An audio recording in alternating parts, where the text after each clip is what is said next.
normal.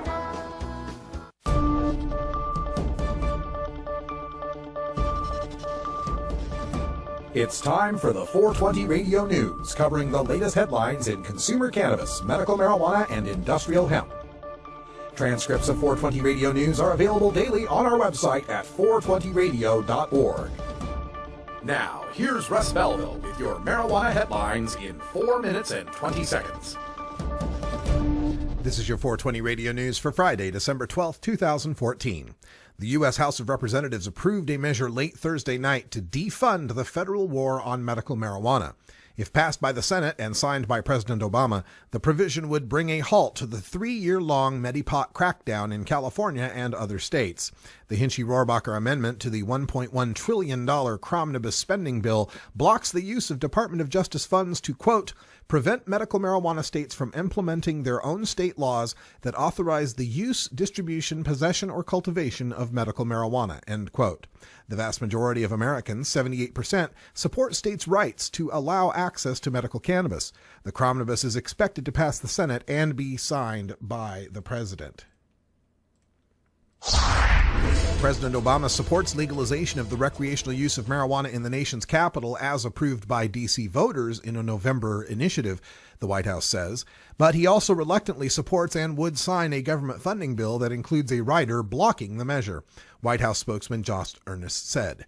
Congressional negotiators have quietly tucked into a $1.1 trillion spending deal a provision prohibiting the district from spending money to enact the new policy.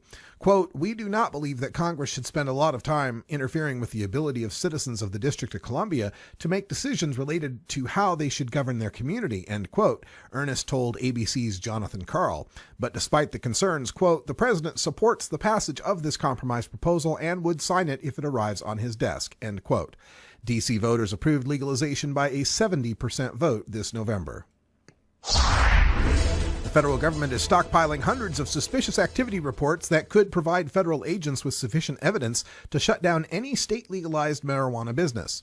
While it may appear that federal authorities have taken a wait-and-see approach to marijuana legalization in the 23 states that now allow medical or recreational use, these reports are poised like a blade over the budding industry should federal laws be enforced.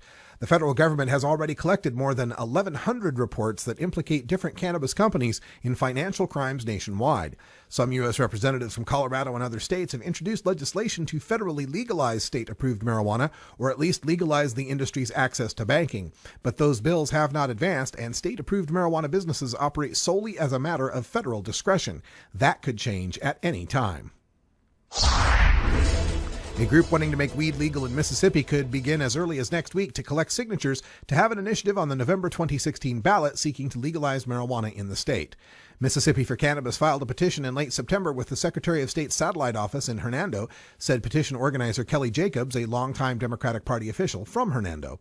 It was the initial step in the ballot process. Petition organizers would have to collect the approximately 110,000 signatures needed to get the measure on the November 2016 ballot.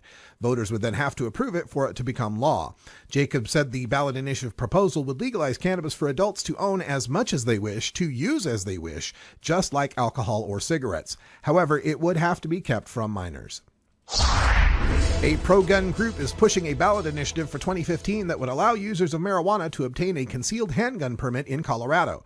The current County Sheriffs of Colorado application for a concealed handgun permit asks applicants to answer whether they are, quote, an unlawful user of or addicted to marijuana or any depressant, stimulant, or narcotic drug or any other controlled substance, end quote. But the Colorado group Guns for Everyone wants to eliminate that provision, pointing out that with both medical and recreational marijuana legalization in Colorado, the question simply muddies the waters.